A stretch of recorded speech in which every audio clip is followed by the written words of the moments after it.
ഇന്ന് തന്നെ ഡൗൺലോഡ് ചെയ്യൂ. കാണൂ നിങ്ങളുടെ ഫേവറേറ്റ് ഷോസ്. കൂടെ നിന്നേ എനിക്കവനെ തടയാൻ പറ്റൂ. അവന്റെ കൂടെ നിന്ന് അവന്റെ ചലനങ്ങൾ അറിഞ്ഞാൽ മാത്രമേ എല്ലാവരെയും ജീവനോടെ എനിക്ക് കാണാൻ പറ്റൂ. അതിനുവേണ്ടി ഞാൻ എന്ത് ചെയ്യും, എന്ത് സഹിക്കും.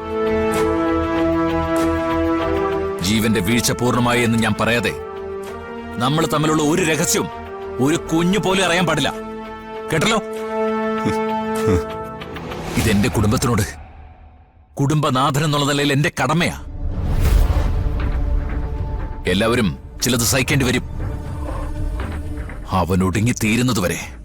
അത് കഴിയുമ്പോ എന്റെ സുജാതയ്ക്ക് എന്നെ മനസ്സിലാവും, എന്റെ നിത്യമോൾക്ക് എന്നെ മനസ്സിലാവും, ഹരിക്ക് എന്നെ മനസ്സിലാവും. അത് മതി. അതുവരെ രഘു ദുഷ്ടനാ, കൊള്ളരുതാത്തവനാ, ചതിയനും സ്വാർത്ഥനുമോ. ഞാൻ കരയാൻ പാടില്ല. ചതിയനായ രഘുവിന് കണ്ണീര് പാടില്ല. സർ,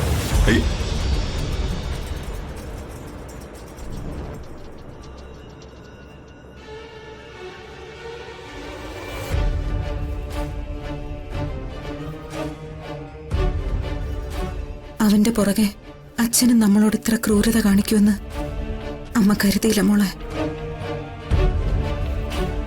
നിനക്ക് ഹരിയെ ഒന്ന് കാണണമെന്ന് നാണം കെട്ടിട്ടാണെങ്കിലും ഞാൻ ആ മനുഷ്യനോടൊന്ന് പറഞ്ഞു നോക്കാം.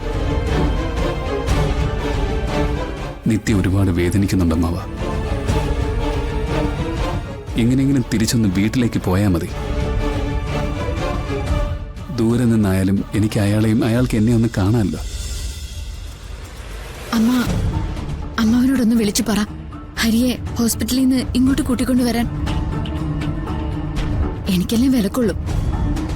അത്യാവശ്യം വേണ്ട കാര്യങ്ങളൊക്കെ അമ്മയ്ക്ക് ചെയ്തു കൊടുക്കാലോ. അത് വേണ്ട മോളെ, അസുഖമൊക്കെ മാറിയിട്ട് വരട്ടെ. ഞാനും നീയും വേദനിക്കാൻ തുടങ്ങിയിട്ട് നാളെ കുറെ ആയല്ലോ. കരയാൻ അറിയാത്ത പെണ്ണുങ്ങളല്ല, കരഞ്ഞു തളർന്ന പെണ്ണുങ്ങളാ നമ്മള്. എടാ, അവര് കരഞ്ഞതിനൊന്നും ഒരു കണക്കും ഇല്ല. പണ്ടത്തെ ആൾക്കാര് പറയും സാധാരണക്കാരുടെ കണ്ണീരാണ് ദൈവത്തിന്റെ ഭക്ഷണമെന്ന്. അത് ചിലപ്പോ സത്യമായിരിക്കും.